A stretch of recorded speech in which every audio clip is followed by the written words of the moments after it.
inquiry, but over 4 months on, it's in a bit of a mess. Not only do we have several survivors withdrawing from the process, we've also revealed this morning that Annie Hudson, one of the potential chairs, has also quit from the process following significant media coverage, with survivors being told this morning when they were expecting to interview her, that former senior social worker no longer in the running. David Greenwood last week, a solicitor who works closely with child abuse victims, he said that the inquiry was in a legal mess because, in part, they hadn't launched those local inquiries. There hadn't been that collection of evidence. And so a statutory inquiry would need to spend a lot of time gathering information. Well, Jess Phillips today, the Safeguarding Minister, said that it would be a time-limited probe, 3 years, but still that runs the risk that it might return after the next election because still we don't have a chair. And Martin, we did break the news earlier today that, as you say, a third survivor had quit the panel. I think she joins us on the line now. Her name is Elizabeth. It's not her real name, but she's based in Rotherham. Elizabeth, can you tell us why you decided to quit the panel today? And thank you so much for coming on GB News.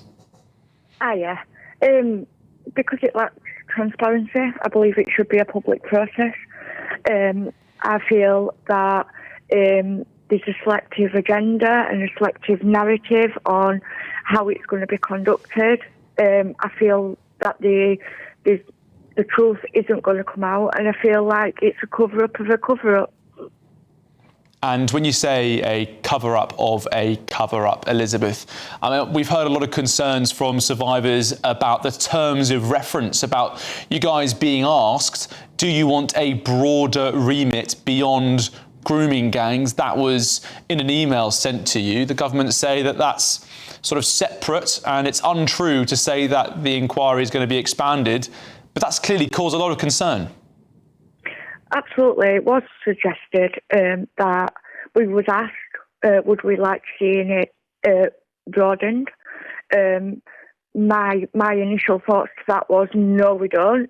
We've had it, so we don't need another one. We need one that solely concentrates on the grooming gangs and gets to the bottom of one of Britain's darkest secrets. I just feel what we're going to see is a watered-down version that's already been scripted to how it's going to appear.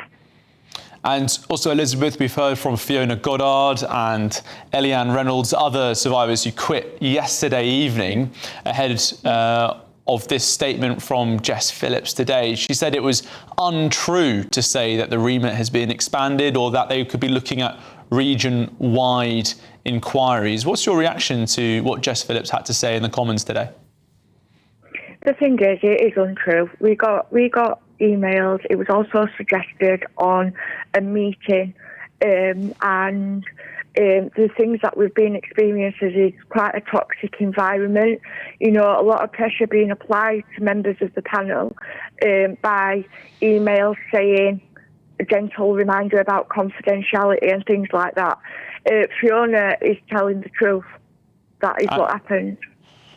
And Elizabeth, when we talk about how some survivors have said they felt silenced, you've said the same as well this morning, and so have the other two victims who quit this panel.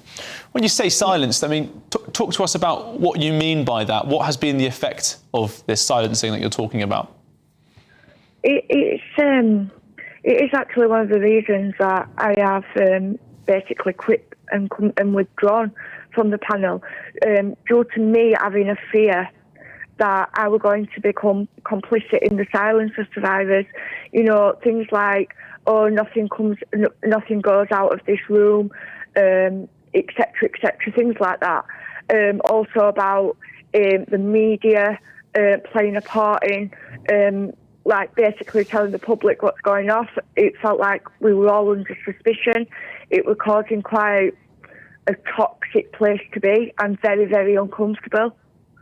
Okay. And I don't feel that we should have had that pressure applied to us. Yeah, I mean, Elizabeth, one survivor speaking to us earlier who's still on the panel said it felt even stricter than being on a jury, not even allowed to speak to each other out of the event. Just one more question, Elizabeth, because Obviously, you've had one person come up to be interviewed to be a chair. That was Jim Gamble. Annie Hudson pulled out, the senior social worker. A lot of people are saying that they would like a judge for this. However, Jess Phillips said today that every system of government failed, every institution failed you guys, you victims, you survivors, saying that the judiciary and judges in the courts, they criminalise victims as well and took their children away. Does that make you want to have a judge less, or do you think that perhaps you should look overseas to find the right sort of judge to lead this inquiry? Absolutely. We need somebody independent to this country. We need somebody who's not political, that's impartial, and we need somebody who's absolutely legally trained to understand what went off and why. Okay, thank you, Elizabeth. Thank you so much for your time this afternoon. And Martin, as you can hear there, so much of Elizabeth's decision is based around that sense of having this inquiry looking directly at this issue, and also those concerns that she shared, Martin, about silencing and fears she had about being engaged with the process fully. A lot of survivors have shared that concerns. The Home Office say that this inquiry is still narrowing down the terms of reference. Sources in the department have told the channel today that they were started with a very wide definition after Baroness Casey's audit in June. But when you see that email that survivors were sent that we revealed earlier today, they were asked, do you want to look beyond grooming gangs? And it seems for at least 3, but we know many more were concerned by it as well, that was a step too far to ask that question. You know, Charlie Peter, I'm always absolutely blown away and humbled and very, very moved when I hear survivors like Elizabeth speak there. You know, to be re-traumatised like this again and again and again just seems so unjust. Charlie Peters, thank you very much for getting Elizabeth on the show once again and for bringing us up to speed. Thank you very much, Charlie Peters. My next guest now is Marlon West, whose daughter is also a survivor of the rape gangs. Marlon, welcome to the show. Your beautiful daughter, of course, Scarlett, fell into a grooming gang aged 14. She was raped, I believe, by over 60 men in the most horrific ways imaginable. I don't know how you're still with us, mate. I just think you must be some sort of superhero to have lived through that and kept going. And now your daughter is also a part of this inquiry, and you voiced very strongly yesterday that you do believe that she's being gagged because the questions they're being screened. Is that correct? Yeah, it is correct. What I would like to say though, Scarlett won't be leaving the inquiry. She's so desperate for change, and we've discussed this today. That she doesn't feel she's got any other opportunity but to stay in the panel. Yeah, I understand what you mean, because this is it, right? You know, after everything that she's been through, this is her moment to try and go through, relive her own trauma, to try and push for justice, no matter how she may feel that the system or the panel is stacked against her. This is it. She has to fight for truth and justice, not only for her, but for every survivor out there. Yeah, and that's what she says. She'll always say this. I do not want anyone to go through what I went through and my family. She always says it. And yeah, what other option has she got? I always ask you this, and I want to ask you again, Marlon, how is she and how are you? I'm really frustrated at the moment, especially seeing Jess Phillips in Parliament today. I think Jess needs to be removed from any part of the inquiry, and the Home Secretary should take a lead on this.